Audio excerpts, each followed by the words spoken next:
Chapter number 8. A different kind of school. I had heard a great deal about Miss Beam's school, but not till last week did the chance come to visit it. कथाकार कह रहा है कि उसने miss beam के school के बारे में बहुत कुछ सुना था, लेकिन उसे पिछले सप्ताह इसे देखने का मौका मिला. When I arrived, there was no one in sight but a girl of about 12. Her eyes were covered with a bandage, and she was being led carefully between the flower beds by a little boy, who was about 4 years younger. जब कथावाचक school पहुंचा तो 12 साल की बच्ची के अलावा कोई नहीं था. उसकी आंखें एक पट्टी से ढंकी हुई थीं और एक 4 साल का लड़का फूल बिस्तरों के बीच उसका मार्गदर्शन कर रहा था. She stopped and it looked like she asked him who had come. He seemed to be describing me to her, then they passed on. वह रुक गई मानो पूछने आई हो कि कौन आया था. ऐसा लगता था कि उन्होंने आगंतुकों को उसके बारे में विस्तार से बताया, फिर वे गुजर गए. Miss Beam was all that I had expected, middle-aged, full of authority yet kindly and understanding. कथावाचक की अपेक्षाओं के अनुसार मिस बीम मध्यम आयु वर्ग की थी, हावी थी, फिर भी दोस्ताना और समझदार थी. Her hair was beginning to turn grey, and she had the kind of plump figure that is likely to be comforting to a homesick child. उनके बाल भूरे हो रहे थे, वह मोटी थी और शायद एक घरेलू बच्चे को सहज महसूस कराने की कोशिश कर रही थी. I asked her some questions about her teaching methods. लेखक ने उनसे शिक्षण के लिए उपयोग की जाने वाली सरल विधियों के बारे में सवाल किया. Which I had heard was simple, no more than is needed to help them to learn how to do things: simple spelling, adding, subtracting, multiplying and writing. उसका जवाब था कि उसके स्कूल में वे सरल वर्तनी, जोड़ना, घटाना, गुणा करना और लेखन कौशल सीखने में मदद करके बस सिखाते थे.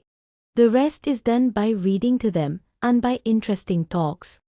बाकी की सीख उन्हें पढ़कर और दिलचस्प बातचीत करने के दौरान हुई थी. During which they have to sit still and keep their hands quiet. There are practically no other lessons. जिसके दौरान उन्हें बिना रुके चुपचाप बैठना था, इसके अलावा वास्तव में कोई अन्य सबक नहीं थे. The real aim of this school is not so much to teach thought as to teach thoughtfulness, kindness to others, and being responsible citizens.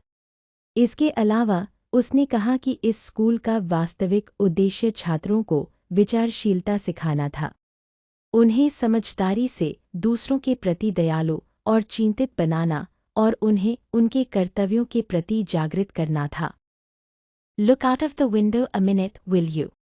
फिर उन्होंने मुझे खिड़की से बाहर देखने के लिए कहा. I went to the window which overlooked a large garden and a playground at the back. What do you see? Miss Beam asked. मैं खिड़की के पास गया जहाँ से पीछे की ओर एक बड़ा बगीचा और खेल का मैदान दिखाई देता था. तुम्हें क्या दिखाई दे रहा है? मिस बीम ने पूछा. I see some very beautiful grounds, I said, and a lot of jolly children.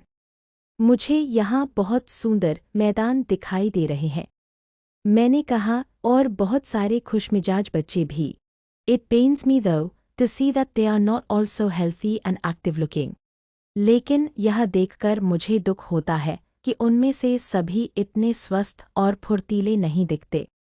When I came in, I saw one poor little girl being led about. जब मैं अंदर आया तो मैंने एक बेचारी छोटी बच्ची को किसी के सहारे चलते देखा. She has some trouble with her eyes. उसकी आंखों में कुछ तकलीफ है. Now I can see 2 more with the same difficulty. अब मुझे 2 और बच्चे भी वैसी ही तकलीफ से जूझते हुए दिखाई दे रहे हैं. And there's a girl with a crutch watching the others at play. और वहाँ एक लड़की बैसाखी के सहारे खड़ी होकर दूसरे बच्चों को खेलते हुए देख रही है. She seems to be a hopeless cripple. ऐसा लगता है कि वह पूरी तरह से अपाहिज है.